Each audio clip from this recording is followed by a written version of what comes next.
guys? Oblivious here, and today we're going to be doing something a little bit different here. Real quick, the background just an advanced warfare gameplay. It really doesn't matter. I just go like 24-1 and then I die by a kill streak. So I was close to a nuclear, but I kind of got fucked up by my teammates because they suck dick. But we're going to be doing something different, as I said. We're going to be doing a little football discussion because, you know what, it's kind of boring now to just talk about fucking like stupid like Call of Duty gameplays and stuff like that anymore. So now I'm going to be starting a little bit of something different just because I have all these like gameplays and stuff like that and I need to talk over them and stuff like that. So I'm going to start doing either like Oblivious's fantasy gems of the week, which I'll be doing every single week, probably Thursday, probably tomorrow actually, because the Thursday night game I want to be before that, just in case that player plays there. But I might be doing a few fantasy gems of like people like to pick up or something like that. And then also today I'm going to be doing the recap of the Eagles-Giants game. I'll probably do that like once a week, maybe, I guess on Wednesdays, just because today's Wednesday. But I'll probably do it actually like Mondays after they play. But yeah, so I obviously, if you don't know, I am an Eagles fan, a pretty big Eagles fan, just because I mean, I haven't like I watch all the games except for when I have to work, and even when I work, I can still like sometimes watch the games because there's obviously TVs there and stuff like that. But we're gonna be recapping the goods and the bads of the game. So if you don't know, the Giants played the Eagles Monday Night Football. The Eagles were dressed in black, and it was a hell of a game. The final score was 27-7, Eagles, and now we're 3-3, and we're tied actually for the NFC East in the top of the division with the Giants, who I think their division record is probably better than ours because we beat them. But we also lost to the Cowboys and the Redskins, which is both were just fucked, honestly. How did we lose to the Redskins? They were actually ranked the worst team in the NFL at the beginning of the season. But the thing is that actually, considering ranking, is that we won this game, and I believe we were ranked 16th in the NFL out of 32, obviously. And then after that win on Monday night, we actually moved all the way up to 9, which is in the top 10, which I'm happy about. And I think we can, if we can actually continue to play well and stuff like that, and actually play to our potential, we can actually start winning. So I'm going to just discuss a few things about the game that I really saw. The first and foremost, everyone realized if you watch the game, is that the Eagles defense is fucking incredible. But it's not only like, it's not the whole Eagles defense. The Eagles defensive line with like Benny Logan, Cedric Thornton, Vinny Curry, and Fletcher Cox and stuff like that, and then even like Connor Barwin and like Brayman and Bear and all them just rushing and stuff like that, literally just shit all over Eli Manning in the second half was like a very weird thing to watch. I wasn't sure like whether I was like enjoying watching it. I was just literally like, Sam Bradford had 3 interceptions, and the first one was definitely his fault. He overthrew it like it was a motherfucker. Sometimes he's so accurate, and then other times he's fucking stupid. Like when he does like these little like weird like play action like rollouts and stuff like that, he seems like he can just he like bombs it down the fields on like wheel routes to like either like Sproles or like DeMarco Murray or stuff. I almost said McCoy there, but on like Murray or Matthews or something like that. And he's so accurate sometimes, and then other times he's just so inaccurate. And it's incredible. So his second interception was actually, I don't really blame him. I blame Riley Cooper for trying to like, he was running his route and he really just stopped running the route, and it was kind of just stupid and just completely overthrew him.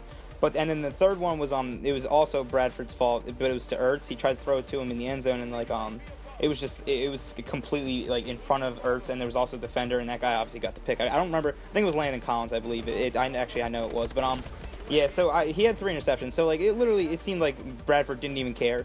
He just knew that his defense really wasn't going to let up, and like I guess I don't know if he just wasn't worrying, but he kind of worried me because I'm like, oh my god, Bradford's playing like complete shit, and he kind of got bailed out, kind of like Peyton Manning gets bailed out every single fucking week by the Broncos defense, which I can't put my finger on exactly how they do it. But Von Miller's playing so fucking well. That's all I know. From like, I watched like one game, I think it was like a Sunday night or maybe like a 4 o'clock Sunday like late game or whatever.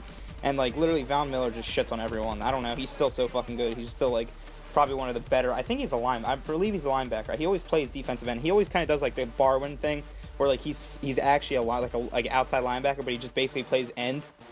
But, a real quick thing about Barwin, man. He was fucking running up the middle.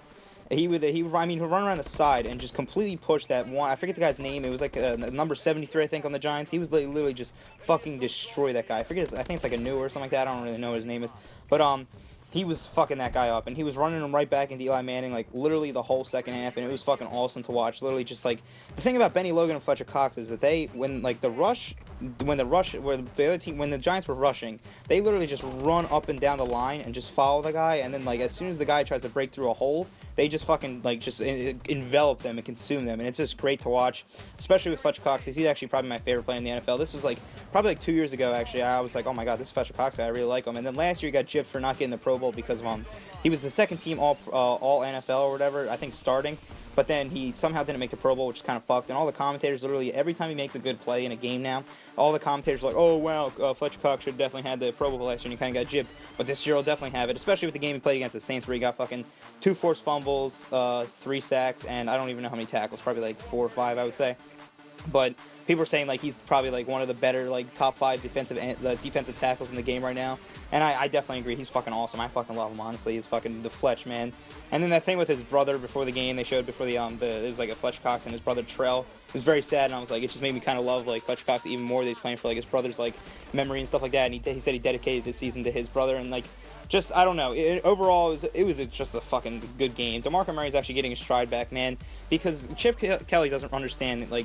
He doesn't have Shady McCoy anymore, and he can't Shady McCoy anymore, and he can't do a shotgun and then hand it off going like one of the opposite directions. The thing about Murray was last year the Cowboys would go in I formation, and then he would have like 7 or 8 yards behind them once he got the handoff to literally get a full head of steam and just fuck people up, and that's why he did so good, because he has that like once he gets going, people can't bring him down. But the thing that I always see every game is that he fucking gets the ball and he's automatically enveloped, so he has no time to get ready and get like a full head of steam and stuff like that. But that's actually all I have to say for the like. I guess now the defensive backs are playing pretty decent. Malcolm Jenkins, I really like, and Nolan Carroll and stuff like that are playing very good. Byron Maxwell, he's literally just a shithole, and we spent way too much on him. But that's really it all I have to say today, because the gameplay is about to end. Hope you guys enjoyed it, and if you did, please leave a like rating. If you have any comments about the Eagles and the Giants game or any other game in general, and if anything NFL, fantasy, whatever, I'll fucking comment to you back in the description. Let's go. Have a great day. Leave a like, subscribe. Have a great day, and goodbye.